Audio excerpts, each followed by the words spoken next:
And so welcome everybody to the Overthrow from the Premier League Cricket Club, once again brought to you by our friends at Spond. And I think it's fair to say, even by our standards, we've got something more than a little bit different, as we like to do on the Overthrow. Joining me as always, fresh from a weekend of cricket on Saturday, cricket on Sunday, Mr. Hugh Newsom. How you doing, bud? Very good. Well, limited cricket on Saturday because I got a one ball, did last three balls. I think I lasted three balls. So yeah, it was a limited affair. Yeah, you were too busy thinking about the Disability Premier League you were doing the day That's after exactly what it was. Yeah. I tell you what, I was too busy thinking about anything but the cricket ball that was coming down at me. So yeah, that's it. Absolutely. And joining us today, now, it's fair to say our guests have been varied over the last year or so, Hugh, but we never thought we'd actually have the head of core game recreational from the ECB join us on the show. Welcome, Mr. Tom Raymond-Hill. How are you? Yeah, very well, thank you. Yeah, firstly, really good to see you both, and thank you for having me on. Absolute pleasure to have you on. Now, we've got to make one thing very clear to you here, Tom. You do realise that if it wasn't for the 201 games you'd played for Bromsgrove in and around the Birmingham Premier League, you would not be invited on here, regardless of work of the ECB. No, I do realise I'm in esteemed company. I was going to say, if you'd have just played first-class cricket, international cricket, it's just not good enough. No, you're not getting in the door. No, I think it's right. You maintain those standards. I'm just hoping I'm not dropping them slightly, given previous guests you've had. But yeah, wonderful to be here with you both. Absolutely great. Now, the reason that Tom's with us is quite simple. The ECB are going through, shall we say, a bit of a review. The exact words are a strategic review of Premier League cricket, but it's a bit wider than that. I think it's a club game overall.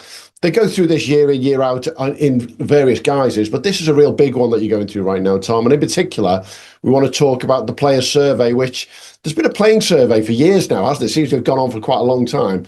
But there's going to be quite a bit around the Premier League this year in particular. Just start us off by explaining why this strategic review of Premier League cricket. Yeah, sure. Yeah, firstly, thanks for having me on. I recognise joining a podcast of the very high quality that you guys put on, and talking about a review invokes different emotions for different people, depending on whether you're playing recreational cricket without reviews or professional cricket and all the World Cup with VAR as well at the moment. But the review is not a review for review's sake. It's very much a conversation with the game. And I think, we recognise that recreational cricket is in such a healthy place. We've seen kind of record, like the last 3 out of 4 years, we've had like record breaking number of fixtures played. So we've seen a real growth, particularly across, clubs and leagues in particular. But we also recognise that Premier Leagues were set up, for some of your kind of listeners that will know this kind of far better than I do, to be honest, in around 1999. So ECB was formed like 97. One of the first things that it put in place was Premier Leagues to basically raise the standards of club cricket, which is absolutely done. Yeah. And also connect it to the professional game. And that was kind of 20 odd years ago. So I think now feels like absolutely the right time to almost recognise the considerable progress that Premier Leagues have absolutely, absolutely contributed to during that period of time. But start to look ahead at where, if that's what's happened over the last 20 years, then where's the game heading? What does the game need to look like over the next 20 years? And how do we make sure that we continue to grow, we continue to raise the standards, but the clarity of role and purpose of the Premier Leagues is really clear, and everyone kind of understands what that is and their role within it, in essence. So it feels like a really good time to undertake that when the game's in such good strength, such good health, to look ahead and fulfill our role as custodians of the game, isn't it? Because it's not Absolutely. the game. Our role is to influence and support and importantly listen to people that are on the ground there, playing, running, delivering cricket week in, week out. We're here to serve those people. And I think, am I right in saying, I'm going to be, as always, we'll ask the questions that our listeners will want to ask. Do you think it's fair to say that because the ECB has so many clubs and so many leagues around the country to deal with, that sometimes you do get it thrown at you that you aren't able to listen to them, but actually there's only a team of XYZ number of people, and with 33 Premier Leagues, 360 clubs, that's minor compared to the 4,500 clubs around the country playing league games, isn't it? Oh yeah, it is. That's the real challenge, which is why I think it's a great opportunity to talk to you and talk to your listeners. today, really, and hopefully ongoing. But yeah, it's difficult for us. It's difficult for, I think, anyone really, because we've got roughly a million people playing cricket, clubs, 5,000 clubs, 600 leagues, 80 odd thousand volunteers across the game that are kind of delivering, powering and serving that recreational game. So it is incredibly difficult for us as a relatively small team to reach those people. But we do want this to be a conversation that people pick up in the clubhouse, in the in the league committee rooms, in various guises, because it's important. Cricket matters, and we want to make sure that the cricket that we're kind of currently providing, and then might look to provide in the future, is the right offer, for the right people, that raises the standard, but also grows the pyramid and enables more people to enjoy the incredible benefits and memories that I know that we all had through our different experiences. I'm not talking about your kind of weekend, this last one, Hugh, with your unfortunate. They're all memories. They're all memories. We've all been there. They make the wins even better, don't they? They make the hundreds even better. So I don't care anymore. Yeah, I turn up and go home. But I mean, you mentioned the pyramid there, and I think if I was going to throw something that potentially the Premier Leagues have failed on it since their inception in '99, in that they've raised the standard, but the gap between the professional game and the Premier Leagues has probably never been wider, in that, if you are a young lad, he's 21, he's playing in Nottinghamshire, and he's just put 300s on the bounce, and he's not, he's left his pathway. A lot of lads playing Premier League cricket would have been part of pathways and so forth, left his pathway behind. Nobody within the professional game is going to take note of that, and it was something that Tom Brown at Saka picked up on, particularly within the Asian community, the lack of Asian representation in professional cricket. And he's picked up on that and has been able to sort of revolutionise how professional clubs are looking within the Asian community at those types of players. But if you're, a young lad who's not within the Asian community, who's not part of a national county, I don't think there is any route from a 21-year-old 100 scorer into the professional game at the moment. Can that be solved, I suppose? Yeah, it's a great question, and I'm not going to pretend I know what the answer is to that, but I'd welcome your thoughts on it. I think if we go back to where the genesis of the leagues and where the talent pathway was at that time, I think it's important to reflect on how much the game has changed, actually. So, if you think back to 1999, the cricket boards weren't really there. Do you know what I mean? The talent pathway wasn't really. It was run by schools on the main, where you'd end up with a kind of master in charge of cricket that would kind of select from predominantly private schools, but and it was based upon there was a lot of talent that made it through. So I don't want to kind of paint everyone in the same brush, so to speak, but yeah, the system was closed really in many ways, whereas actually now we've got much more talent ID, much more kind of a professional structure to talent ID and development, which balances, I guess, predicting potential with current performance. So I think, my honest feeling is that there are very few that slip through the net at this point, and it does start a lot earlier because we've got so much stats. We've got so much data that kind of you can kind of track players' behaviour, but I think you raise a really interesting point around the connectivity between professional cricket and recreational cricket. And I don't know how, it's one of the questions I've absolutely got in the review is understanding, well, how good is that link at the moment? What's working? What's not working? And what does that look like from a professional cricket down, but equally a recreational game up? And how do we bridge that gap? Because there is more cricket being played probably than ever before. We're seeing real competition for grounds and all of that. So there's definitely more activity. There's more data. So, and I think there are players coming through, but it's at what stage in their career are they coming through? Are they identified earlier, or are there some of those late developers that we may be missing out on? Yeah. Well, I think what Saka done in particular is that they've made it easy for counties to select these guys. Obviously, you've got second team cricket and so forth, but if you're a window cleaner, a plumber, electrician, you're working 9 to 5, you can't play second team cricket. Second team cricket is compromised currently anyway, because it's gone from being a genuine second team cricket. We've at Derbyshire, we've got Andy Brown he was playing second team cricket, for years and years for Derbyshire. He was he was a Derbyshire second team player. It was almost a living for him. But it's much more disparate. There's people coming in, people going out, and it's if you aren't able to jump in and that and go, oh, can I play a second team game down at Hove? Can I play a second team game up at Durham? If you go, well, I can't. I'm 21. I can't do that, but I can on a Saturday. I can commit and give everything on my to my Premier League side.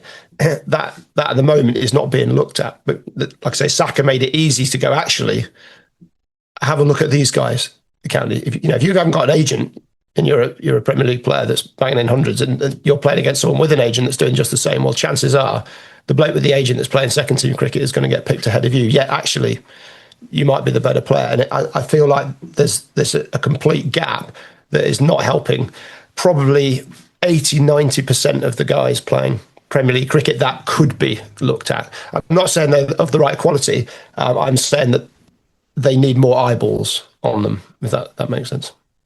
Yeah, I think it's a really good observation. What would you do about it? Like, how would you bridge that gap? Because it's so I've got an instant thought on that one. I'm just picking up on what Hugh said. Then I'll go back to what Darren Lehman said in the winter. Darren Lehman was very critical of the fact that he's never seen in his year as a head coach at Northants, he's not seen a selector or he's not seen someone come to a ground and watch a potential England player come through. And we all know that they don't turn up and knock with a great big ECB badge on day in, day out and say that they might just be in the crowd watching. It can happen. But the point being that he'd not had those conversations. We can use from our own experience over the last couple of years, you and I, examples of somebody like, let's just pick a name off the top of my head, sorry, like Hugh. Jordan Silk, one of the biggest legends in Big Bash history, playing a full season at Brentwood and not getting one single phone call from a single one of the 18 counties to say, can't you go with the blast? You've got a bit of a record in T20, so why do you not one? And I think what Hugh's getting at there is this almost the blinkers that are on. And my firm belief is because we don't have a proper pyramid, let's be blunt about it, we don't have a pyramid. We have 33 ECB Premier Leagues at the top level. We have the feeder leagues going further down all the way through. But then pick Ormskirk, national champions last year. National champions could win 4 out of they've won 3 out of 3, could win 4 out of 4 this year for the Liverpool district competition. Is there any players in there that could be picked up? The answer obviously is yes, but are they being seen? No, because are the head coaches looking at these? Are they looking at that data? I've had conversations with first class county stats guys who haven't got a clue what people are doing in Premier League cricket because they're looking at their pathway. And unless their pathway picks them up in the first place, then it's doing that. Now, I'm going to give a great example of someone who's done a really good job this year. Dan Salpietro, the second team head coach at Lancashire, has picked players out who we know straight away, like Ben Walkden. He's leading wicket taker in the country in Premier League cricket. And he's a seamer, unheard of. And guess what? He's playing non-stop second team cricket. And he wants to give him that opportunity because he can see what's happening. But we haven't got 30 Dan Salpietros around the country. And is the competitive environment at that top level, therefore, Tom, not as competitive as it really could be? We all know that everyone wants to win their Premier League, but what's after that is the question, isn't it? Yeah, I think it's a really good point, really good observation. I think you're right. I think that how competitive it is so subjective. Do you know what I mean? Depending on it, it's so difficult to kind of get an average across the 33 because you can be in one division might be really uber competitive, the other one might be might be less so. Yeah. But yeah, I think that definitely plays out. I actually think we've got a real opportunity with the strategic review that we're undertaking to re-clarify that role and re-energize it. Put the kind of energy and focus back into what is a hotbed of talent. Absolutely, undoubtedly. And having played that standard cricket for a relatively short period of time, about 15 odd years, I've seen that. I've absolutely seen that. So I absolutely recognise the talent that is there, and I think we've got an opportunity to really raise the profile. To shine the spotlight on some of the talent that is there. That's the key. Okay, so let's talk about that profile then, and in part the strategic review. We've got 33 Premier Leagues out there. Yeah. I'll be very blunt about this. 33 leagues, 33 different rules and regs, 33 different point systems practically, different rules for overseas, different rules for professionals. Anyone wants to talk about money, it's being paid. End of story. Who is being paid, who is not being paid. I don't know another team sport where it's like this. And is that part of this review is sort of what can we do to find almost an equilibrium, Tom, around the country so that if a player like George goes from the Liverpool and District from Ormskirk to Henley in the home counties, he's playing the same game, because right now he's not playing the same game. He's not playing on a level playing field, is he? Yeah, I can hear a sharp intake of breath from some of your listeners that have, spent years and years kind of getting to the point. League chairman, the formats that they offer. And absolutely, and quite rightly, I think a lot of people have put a lot of time building their leagues up to this point, and should be absolutely congratulated and thanks for the work that they do. But again, it's a really important question that I think we need to have with the game is, like, what do we need to standardise to create consistency versus what do we kind of create for local autonomy? And I think right at the heart of leagues for me is it's got to be player centred. I mean, the leagues exist to create competitive opportunities for players. So what do the players want? And how do we understand their motivations, their aspirations, how do we give them the experience that they want and need? And we know that it's changing, the world is changing, whereas 100%. People are kind of unfortunately having to choose between cricket or something else rather than cricket and something else, which is why we're seeing need more players to fulfill a 20 week of the season. That's kind of just the way that the nature's changing. But I think, to come back to your question on the standardisation, I think we will, as part of this review, absolutely put players right at the heart of it. Which is why we'll obviously be going out with the Your Say survey for opportunities for people to contribute. But we'll be using that to inform the discussion probably next season around what the formats need to look like or could look like, whilst respecting the independent governance and decision-making processes that leagues have with their members. So I think this is a case of where we will work with the game to get the insight to have the conversation, but ultimately we respect the league decision-making processes and governance that we absolutely have to.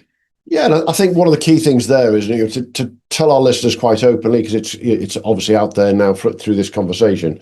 The strategic review, you've already spoken to the 33 Premier Leagues. You've spoken to the NCCA, because obviously there's a huge link into there. Academy directors from the first-class counties, because obviously the link back to the recreational county boards, because that's important to get them involved, because in some parts of the country they run the game and in some parts of the country they don't.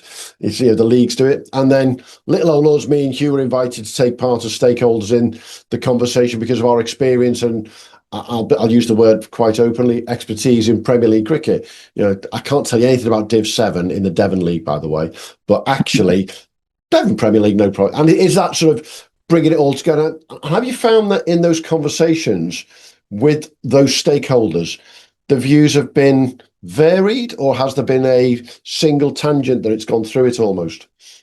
Yeah, good. I think, as you can imagine, when you speak to that many different people, it's a bit like the analogy of a beach ball, isn't it? If I put a beach ball in front of us and ask you to say, what colour do you see? You'd see red.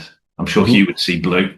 Like, neither of you you're both right. But actually what we need to do is walk around that ball and make sure we get everyone's perspectives, because, if you think about Premier League cricket, it probably touches more people than probably any other aspects of our game when you look at the kind of link and penetration that it has through, whether 40%. It's the sit underneath it. And, it's the 40% number, isn't it? Yeah, absolutely. And I think, I've always viewed our role, or my role, as a custodian of the game. Do you know what I mean? I need to make sure that we steward it and make sure that we leave it in a better place. And I think, we absolutely need to get everyone's views. There's been some common things that have come out. Like, everyone I've spoken to absolutely understands the need to clarify the role and the purpose.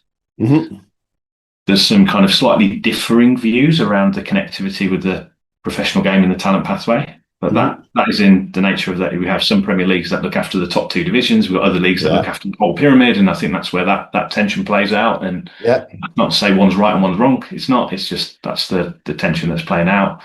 I think there's definitely been a question that we will look to answer around the difference between accreditation and raising the standards in leagues, which then obviously passes on to clubs and investment. They be coupled, decoupled, all of that kind of stuff. I think that's definitely something we need to kind of get an answer to. But the one thing that's really struck me actually is, it comes back to your earlier point, really, Ian, around every league says they're different, that they're unique in some way, shape, or form. And to some extent that's true, but actually I think in many cases we haven't found a forum where we can connect leagues together to talk about the similar challenge, to work out how much they've got in common rather than what they have that sets them apart. And I think that'll be a real opportunity for us to maybe play a role in RC, but county boards to play a role in how do we better connect people, leaders of the game to best service the game. So there's some key themes, but like I say, everyone's kind of at the moment saying they're different, but they want change. But to what extent they want to deliver that change will, I guess, come out in terms of the next steps and recommendations once we've heard from more people. Absolutely. I think one of the key things I've found, and I picked up from the conversations with yourself, the conversations with the company you've used to conduct all the research, is the thankfulness almost of everyone to have this conversation. That's the nice bit, isn't it? I think the playing survey, it's been done for a number of years now, and I know at my own club, has it really been people jumping in and doing it? Don't really know, to be frank. I'd love to know the numbers in various parts of the country. What would be different? That'd be really interesting. But you've spoken to chairmen, secretaries, disciplinary committee members, you name it, they've all had one thought process, haven't they? Which is, we love our cricket. 99.9% of them do it for free as volunteers. It goes back to that volunteer thing. And we just want what's best for the game. As custodians, whether it be at your level at the ECB, our level as broadcasters and media people around it, or the leagues who, let's be honest, they've just got to bloody run it, haven't they? Mind a job.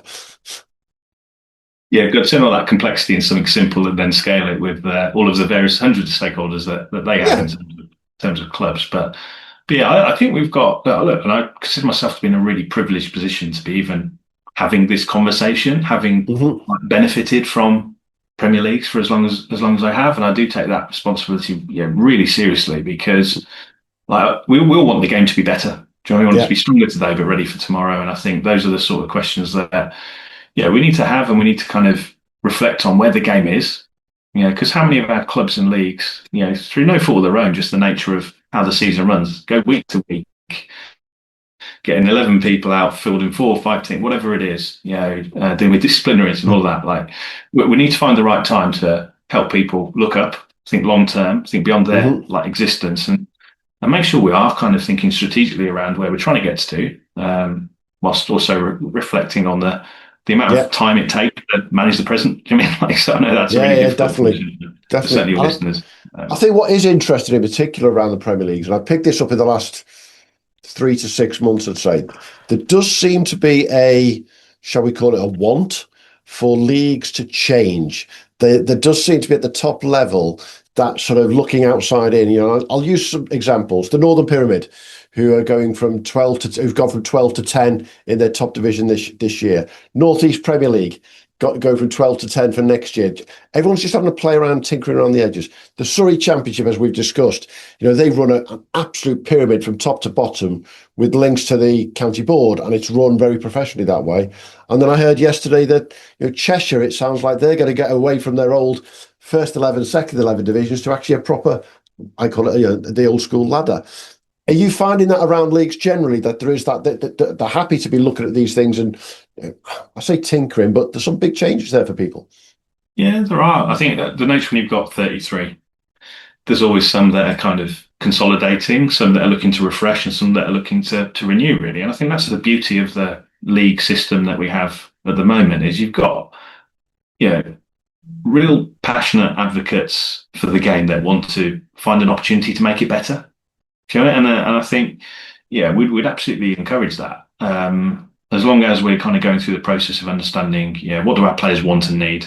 How do we make sure we're reaching those players? Because, we do see a kind of tension between what maybe a club administrator might want versus what a player wants. So, that is always a difficult kind of dynamic to balance. But as long as we're doing it with real insight, with absolute clarity of how is this going to make it better for the player experience in a changing world, then absolutely, I think there should be. We should not be standing still. And think, the amount of progress we've made, and the game has made, particularly through Premier Leagues and the knock-on impact raising standards, shows that we have not stood still. Like, I say the Premier Leagues have not stood still. They've kind of looked to refine the offer, and long should that continue.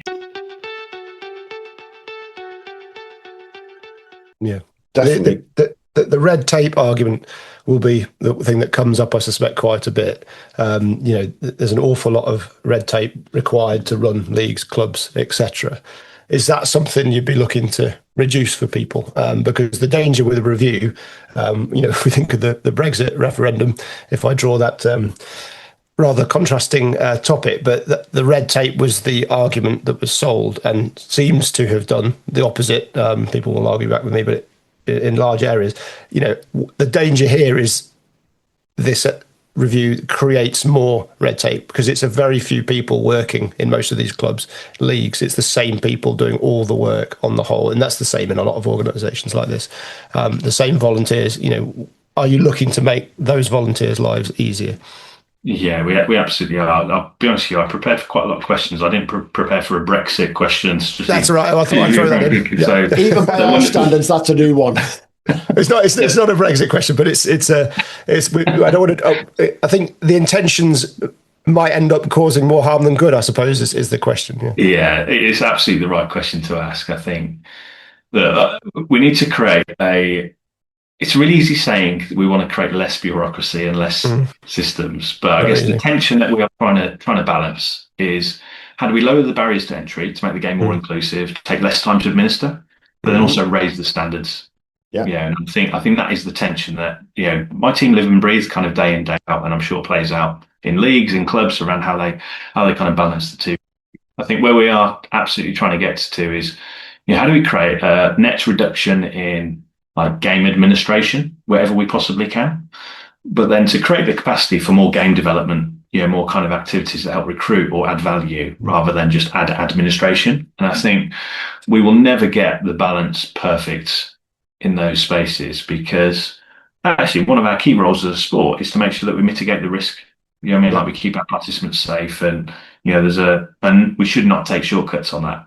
Absolutely. It's kind of front and center, isn't it? But yeah, we do need to make sure that we strike that balance, and we are looking at different ways in which we can listen to people, understand where their admin blockers are. Whether it's our systems or processes, refine those so that we can kind of give people time back. Because we recognise there's more of a move towards micro volunteering. Yeah, people haven't got the time to commit to volunteering as perhaps they once used to, kind of a decade or so ago. And I think we need to make sure that the game's ready for that.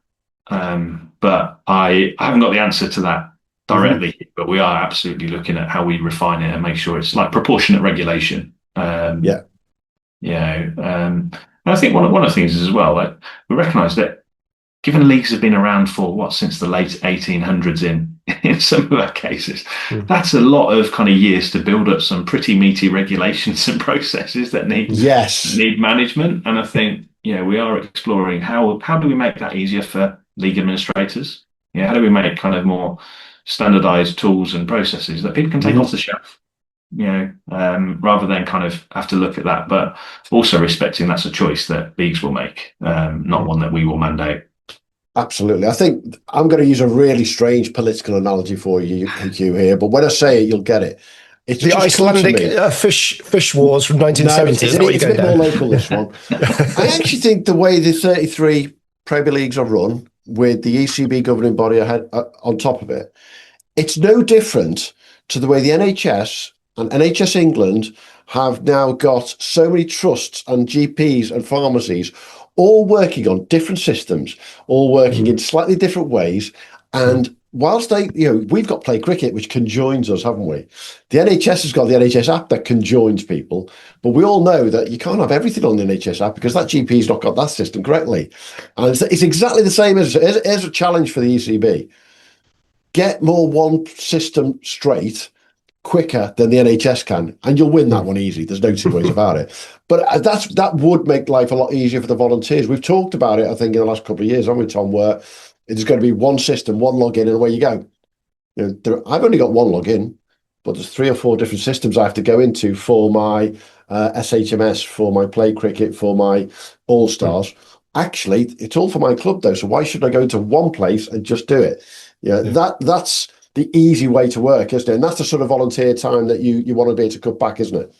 Yeah, and there is a work stream on exploring that very point around how do we make it simple for people, because I don't think it matters how many systems we have. It matters how much the integration feels clunky, or you end up duplicating information that you've already put in. And I think we are made some good progress on just updating dashboards on Play Cricket, so look and feel around the barriers. But that's a minor tweak. We need to kind of go a bit deeper than that, and further and faster. And I think that will be it's always an ongoing piece of work. This, it's a bit like kind of cutting the lawn, isn't it? I mean, it kind of keeps growing back, and you keep having to refine and improve it in what is a pretty big system that has so many different people. So many different people, and I think it's a real super strength of ours. Actually, when you look at the data that we can produce from Play Cricket, like the kind of what we estimate about 95% of the game is played on it. We're seeing we can track participation levels, amount of fixtures, all of that. So it is a real hotbed, but it is trying to do all things for all people at the moment. And that's where the compromise comes in from a club administrator, league administrator, player, scorer, all of those. Right. You've nailed that. So that's where the complexity is. And this is what the survey that's going to go out, we call it a playing survey. But actually, do you want coaches, administrators, and anyone involved in clubs onto that as well? Because they've all got a say in what goes on, haven't they? Yeah, 100%. Yeah, this is it's called the Have Your Say survey, because it is for everyone to have their say, not just if you play, please contribute. Because actually, it's as important we hear from lapsed players around why have they stopped playing, and administrators, coaches, etc. So yeah, this year the survey it'll have kind of a lot of the same themes, but we will be probing a little bit deeper in certain topics. I don't mind being really transparent. Like one of them will be like attitudes towards non-turf pitches, as an example, because we know that is kind of, you look at Australia, that's kind of how and where they play a significant amount of their cricket. But we have a real, we're looking at trends for the growth of the game. The game's grown by 19% over the last 4 years in terms of fixtures played. It could grow upwards of double that over the next 10 years. And that's predominantly coming from women and girls youth, but equally across kind of open age group cricket as well. We are seeing that kind of growth. So, as leaders, and I mean like leaders in the broadest sense of leagues, clubs, anyone involved in cricket, we've got to find a way of capturing that demand. Do you know what I mean? Like looking at maybe the surfaces we play on, looking at the formats, the offering, and I think we have a responsibility to ask that question to make sure more people can benefit from the incredible gift that cricket kind of gives people and communities. But we also need to make sure that we continue this pipeline of talent with the opportunity of coming through. And I think that's going to be a real challenge. But there will be some broader questions in this in the survey for people to offer on such topics as non-turf pitches and formats, preferences, pain points, etc. So, and we'll also be using a lot of that information to then feed into the strategic review of Premier League cricket, more particularly, where we'll understand what players want and need and how well matched is the current offering against that, and where's the opportunities to grow. So within this survey, I'm asking really silly, stupid questions now.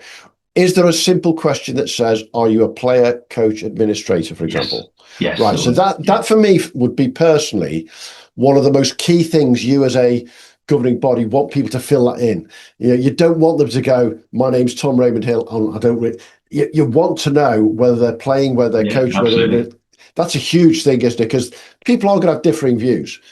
Yeah, and they will, and they should have, because we want everyone to have their view and make sure it's heard. But also we want to be able to obviously segment that view from, are you a current player? Are you a lapsed player? What standard of cricket are you playing? Which again is a really difficult question to ask. So I did spend a bit of time deliberating that one. But understanding, are you playing in the pinnacle of the pyramid? Are you playing in the middle, or are you playing in the bottom, where you're kind of just want to play socially as an example? And I think we'll use that insight use the feedback to get more insight to then inform the conversation. Because as you, like we said earlier, we want this to be a conversation. We want to listen to people, absolutely. But we have 1 million cricketers playing like recreational cricket, and 80 odd thousand volunteers up and down the country. Like we can't we've got to find an efficient way of listening to those views, but then making sure we understand them at scale so we can further the conversation with people who have the opportunity to shape this in like leagues, and RCBs and clubs in particular. And once the survey's in and complete, are you looking to do, for example, some sit-down round tables, shall we call it, with get some leagues together and some administrators, get some captains together from Premier League clubs and have that sort of chat with them to sort of divulge the information in the survey and then see what comes back, see what's possible, what's not possible? Yeah, absolutely. I think we're definitely going to capture it first. Then understand it, and then the next step will be what forums do you know? And I think a lot of that will depend on the extent of the feedback around how satisfied or dissatisfied people are, and therefore what work streams will come on the back of that. So that is very much the intent, is understanding the problem first, and then working out who do we need to get around the table to inform the solution. Or at least explore the options before we can then put forward some solutions. Let me ask you a question. Can I ask you a question, Hugh? Just then, I'm going to ask you a question, and Tom, exactly the same question. So, Hugh, if I was to say to you, what's the number one problem out there right now faced by club cricket, what would you say it is? Faced by club cricket? There's numerous problems. Number one. What's the number one? No creosote sauce. Well, I reckon the number one problem is probably volunteers, getting enough volunteers. And that's not the answer I want to give, because I want to talk about other things, but I reckon it's probably, the amount of time so few people, so the amount of time people put in, but, it's a handful of people at every club do ridiculous hours, and then getting, particularly if we're looking at pathway, we talked about developing pathway, getting coaches for junior teams, things like that. With football, I coach football as well. It's not easy to get football coaches, but cricket is a much more complicated sport, and it's got a shallower reach than cricket, and finding people with cricket knowledge is difficult. So I think developing young coaches to go through and then volunteers, finding those ones, I reckon that's probably number one club game. Okay. I'm going to answer the question and then get Tom to say which he thinks between the two. I think it's grounds and facilities, because as we continue to grow by 19+% in terms of matches being played, there's only so many strips on a cricket ground. There's only so many cricket grounds out there. Are we both in the same sort of right field there, Tom? Is that what you're hearing? Your instincts are right, as you will be, because you're close to the game and you listen to everyone and you see it week in and week out. So I mean, when we talk to people in places, and we know the data tells us that 80% of current volunteers have more than one role in the game. They have like duplicate roles. So you kind of, that old adage of find a busy person and give them a job and it'll get done. Rather, that's the kind of nature of how volunteering operates, isn't it? Unfortunately, but I think we're getting a lot more insight in terms of why people don't volunteer. And actually, I think a lot of people want to volunteer, they want to help, but they don't want to commit to a committed amount of time. And that's where I think micro volunteering or clubs getting better at identifying kind of repeatable tasks that people can resource when they can want to resource them, rather than like the more formal structures that you absolutely need is definitely something we need to look at. I think our confidence in training, we know that when people go through training, they are like at least 20% more likely to be confident and capable of volunteering. And I think that's interesting in terms of your point here around it's easier to become a coach in football because actually so many more people have played the game and it's actually a lot simpler in terms of construct, isn't it? Whereas cricket, you've got so many different formats, rules, officiating is so much more complex. I can hear the football referees listening to saying, you don't know anything, what are you talking about? But that's the reality, isn't it? I think jumpers for goalposts, isn't it, really? And that's it's very basic level. But places is also a huge issue. Do you know what I mean? Because then if you haven't got the people to prepare the places, they're so connected. It's that infrastructure creaking, which is a wonderful problem to have. There are more people wanting to play the game, which I think is incredible. Do you know what I mean? Like some other sports that would snap your right arm off to kind of get to that. I probably shouldn't talk about snap right arms actually with the football last night, should I? But yes. But I think we're in a good place. And I think that's why now's the right time to have a conversation with the game and Mm-hmm. help leaders in the game reflect on how they currently operate, but how do they cater for that growth? Make sure the club is still relevant in the future, because the game's changing and we need to change with it. Change ahead of it. One aspect that's probably a little bit disheartening is the current England side feels like it's further away from your average Joe playing on a Saturday than ever before. It feels on a different planet, and you come down and rung into, the gap between, I know there's been work between first class cricket and the England side just in the last few months, and then that gap between Premier Leagues and then further down, it just feels disconnected. Are there plans in place to maybe bring that back together so that the top is communicating and valuing the base, I suppose? Yeah, I think there'll certainly be other people more qualified and closer to that than me in my role. But I think, I can only speak for my role and my perspective. I think we're absolutely trying to make sure we connect to the top of the game, because that belief in players thinking that I'm playing because I can see a pathway for me is so powerful. It's so powerful. And I know it kind of, won't pretend that kind of got knocked out of me when I was about 12 or 13, when you kind of quickly realise, actually, I'm never going to be there. So it kind of, you don't aim for the stars anymore, you aim for the moon, don't you? And you kind of get as far as you can. But I think that belief in the opportunity, and the reward is so important. It's so important. I think it's interesting when we look at the women's game in particular, how that professional structure now, the fact that we had a sellout crowd at a home Women's World Cup final yesterday, which I know wasn't the outcome that we wanted, but actually that hope and that belief for more women, more girls growing up and thinking this is an opportunity for me is so important. But the nature of professional sport is it's very short term, isn't it? Do you know what I mean? Because it has to be, it's a results business at the end of the day. And I think, but at the ECB we do try and take a longer term. We have to take a long term view on things, because there's so much noise, so much distraction, and that's the nature of the sport, isn't it? And the scrutiny that comes with. But there's so little. There's so little reference to the club game. When you see a player come through, there was talk on the Test Match Special about Sheffield Collegiate. Obviously, you've got Varney there, Jacob Bethel family, Sheffield Collegiate, but that gets a lot of noise, and a bit up in Ashington with the lads up there, the Harmisons and so Mark Wood and so forth. But I just think there's so many easy wins that could be had if the messaging from within your department was talking upwards and saying, lads, you've got to keep talking about where these players come from, because every single England player pretty much played at a Premier League club. You've got the Roux brothers, Taunton St Andrews. You could have 20% of your cricket team coming from one Premier League club. Well, they're not currently a Premier League side, the Division 1 side, but they're a long time Whipple club.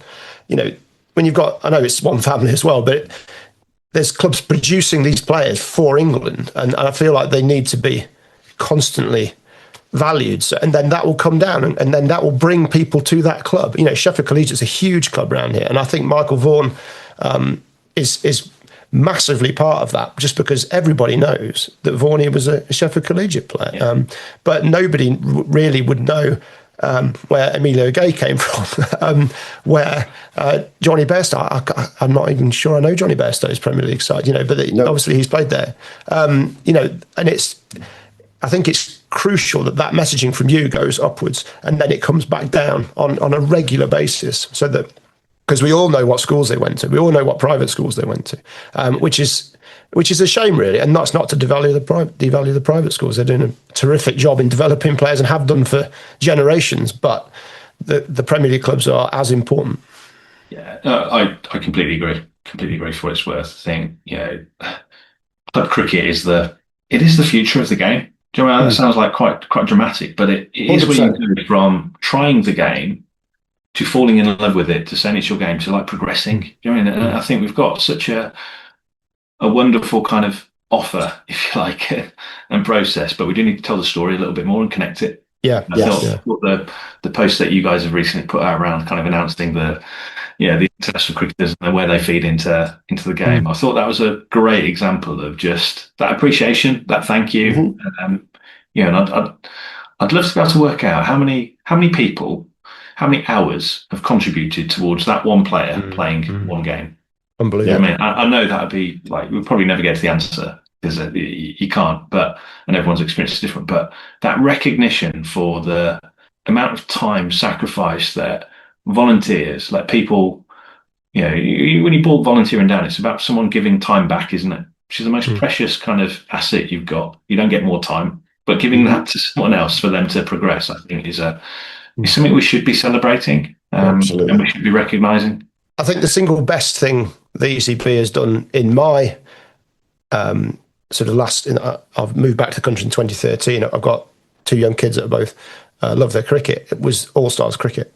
All Stars has been absolutely transformational, I would say, in bringing people, and particularly girls, into the game. And that connection, you see the boards on the advertising hoardings around the grounds, you see All Stars, and the kids, they have opportunities to do the parades at the county grounds and things like that, and at England games. I think you could almost do that higher up the game, that promotion, promote your local sides, promote this, that, and the other.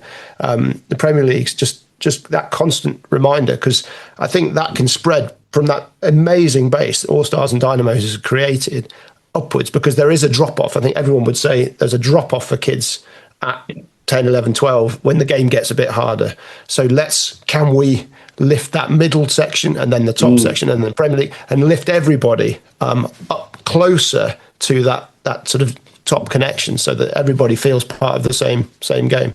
Yeah, you're so right. I think we've got like that national programs creates real energy, doesn't it? Like All Stars, Dynamos. You get real energy, real excitement that kind of galvanizes parents and children and clubs, importantly. And I think, we know that kind of, we need to keep that energy flowing through the system. Yeah, and I think that point where, and we've all been there, we've played in those games where you kind of, but you might see a young player playing their first open age group game. We've got to make sure those kind of exit points, those like real risk points for losing players to the game, provide the best opportunity, the best experience for people to have a positive experience, not be overwhelmed by going from 20 overs to 40 overs. You know what I mean? That's a massive kind of change for a 13-year-old. And that's why we need to look at the overall league system and understand what players want. Where do we lose players from the data, and therefore what interventions do we want to put in place? Because and what can we put in place? Because there's some things we can do centrally. There's other things that actually we just need to raise the conversation at a local level to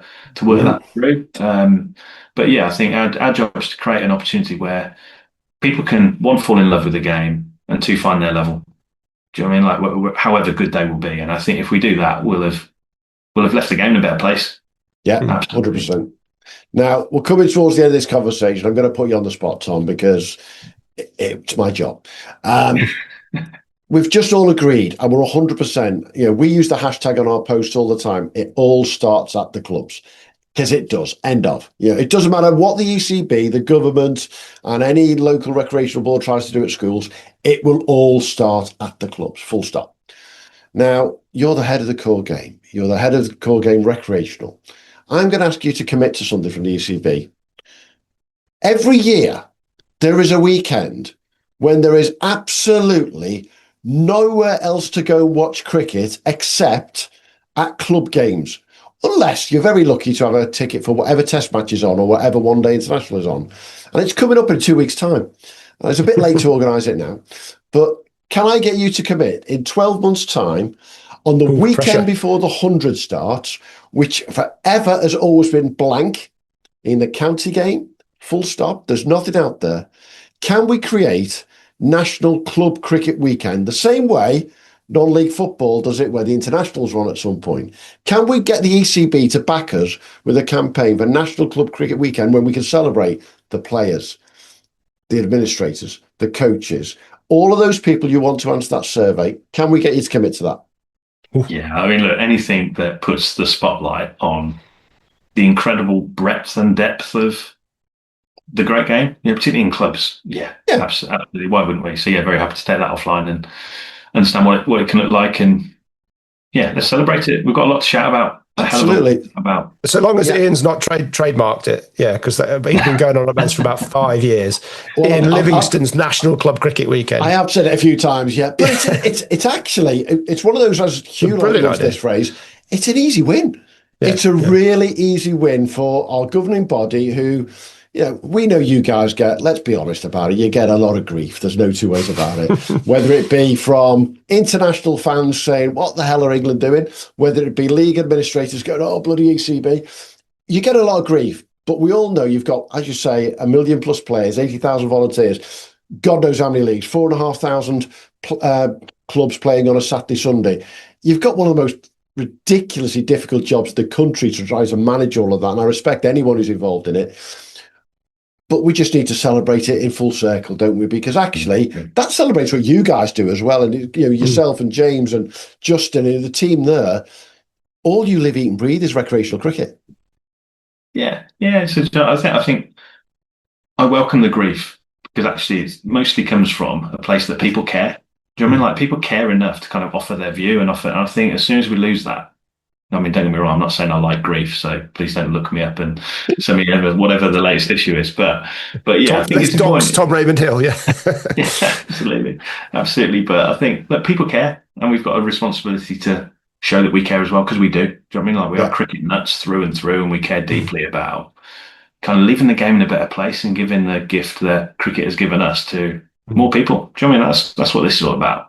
Absolutely. So yeah, I'd love to do that. It's a good build for you. If there's no cricket on that weekend as well, how do we better connect and showcase that professional cricketers are going back to play league cricket that week as well? Because that'd be a really good kind of spotlight of 100%. And it's happened ever since the 100 has come into view. It's happened every year, and as Hugh said, I've gone on about it since then. We all know things at the ECB. Let's be brutal about it. Like any governing body, they don't happen overnight. Totally get that. But I'm giving you 54 weeks notice this time. 54 weeks notice, give or take. And if you can't do it in that time, then actually we've got a bit of a problem on our hands, bigger than that, haven't we, to say the least. But let's celebrate all of those people out there. It's the perfect way to sum up this conversation. We're going to have this survey go out in the week that we're putting this out for people to listen to. We want as many people to respond as quickly as possible, but you've got till mid-August, end of August, is it? It's out there for? Let's make sure we get more responses than the ECB have ever had to the playing survey. I'm going to take it offline with Tom. And more value responses as well, not just lazy responses in September. I want to know how many they've had in the past, Hugh, and how many they get in the future, because we know that we've managed to grow the ECB National Club Championship entries by 23% and give our friend Aaron Campbell nightmares. But it's, we want people to be taking part in this. We want the players. I'll make sure my captain's WhatsApp group will know. We'll make sure all the clubs are tagged in some posts along the way. We want as many players, coaches, administrators, supporters, basically to give Tom grief, as he says, and actually tell them what's going on, isn't it? Yeah, absolutely. I mean, it'll probably take 10 to 15 minutes for people to complete, depending on which sections you need to fill. But yeah, it's exactly that. Like, we want as many views as possible, because the more breadth of perspectives we have, from current, past, administrators, coaches, officials, it just puts us in a really good space to be able to understand what people want, and therefore be more confident with making any recommendations that will come out of it, or just inform the next part of the conversation, which I think will be really key. So I think our previous stat is about like 12 to 15,000 kind of responses. Wow. So which is good. I think it's one of the biggest surveys in kind of recreational sport. But like, we've spoken about 1 million cricketers that are playing the game. Do you know what I mean? There's a lot to go out there that we would love to hear the views of different people who care. Do you know what I mean? Because everyone cares about our game, but now's the time to tell us what you think, because we care too, and we want to make sure that we can kind of use your thoughts and take the game forwards. Absolutely. Well, we look forward to being able to share this survey out with people as well. We'll make sure that it's on our socials, on our website. We want to make sure that as many people get it. It should get to people via their email. That's why you have your email in Play Cricket in the first place. Or it should be your club sending it out to say, make sure you do it, or the league even, or the recreational board. But we'll get it out there as well. And I've got to make one thing very clear to our listeners here. and you'll be surprised at what I'm about to say now. We get one or two messages every now and again from people saying, "Oh, are you part of the ECB now? Are you guys doing this?" Let's be blunt about this. Hugh and I, this is not a paid partnership. This is not something that we do because we're part of the ECB. This is because we have exactly the same passion that Tom Raymond-Hill of the ECB has for club cricket and, in our case, Premier League cricket. 40% of all matches played on a Saturday around this country are relatable to a Premier League cricket club. You know, I was hearing about a club in Cheshire who's going to go from 7 to 8 sides next year. Wow. You know, this is wonderful to hear these things around the country. You know, but we want to just make sure that the ECB get the messages that we've been telling people all the time. You know, let's make the game better for the future. You know, I'm a bit older than you, but we hope to be doing this in a good few years' time and still talking about the game in the same passion. But actually, maybe it has changed for the better. Maybe there are some things that are a bit different. Maybe Tom Raymond-Hill has made his comeback for Bromsgrove in Birmingham Premier Division 2. You never know. These things could happen. But what we want is the formats right, Tom. We want the equilibrium where possible, don't we? We know that, let's be brutal about it, the Surrey Championship's different to the Lancashire League, end of. But actually, when those players walk onto a pitch on a Saturday or a Sunday, in the case of Lancashire, what are they doing? They're throwing a red ball and hitting it with a bat. It's just cricket. And when anyone says to me, do you love or hate the 100? I say, it's cricket. Yeah, I'll just watch cricket. I'll watch All Stars. I'll watch Quick. I'll watch all the way through. But we do have this passion for Premier League, and we want to make sure that you guys get the best possible response to the players' survey and the survey for coach, everyone, because then you've got the more data you've got, the better for you, isn't it? Yeah, absolutely. And I think, look, we're really grateful for the support that you guys are giving us in what's a really important conversation. You know what I mean? It's not a review for review's sake. It's genuinely a conversation with leaders across the game to inform what game we want to leave behind. And I think it's big opportunity. Wonderful opportunity to do that. Absolutely. On that note, Hugh, I'm going to take it away that we are leaders in the game, so we're quite happy to take that one. Did you hear that? We've got the ECB telling us it's on tape, by the way. So we're all right with that one, definitely. You can already see the clip on this one, can't you, Hugh? Tom, absolute pleasure, mate. It's been great having the conversations over the last few months about this because we are passionate about it. There's no two ways about it. I've just had a wonderful weekend watching North Yorkshire South Durham game. I can't believe that, Hugh. I've seen Gary Pratt and Scott Borthwick on the same day in two separate grounds.